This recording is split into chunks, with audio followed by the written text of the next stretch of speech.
bisa dilihat airnya. Warahmatullahi wabarakatuh. Kami dari warga RT 01 RW 02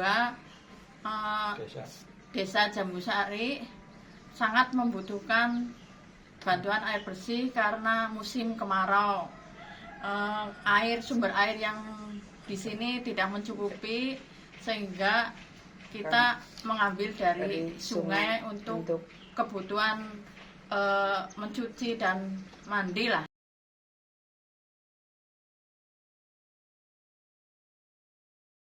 Assalamualaikum warahmatullahi wabarakatuh.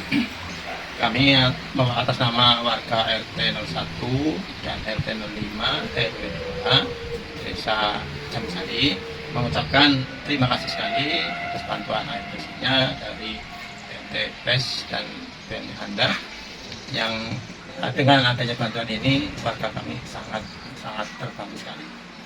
Nah, tidak lupa kami ucapkan terima kasih kepada para donatur.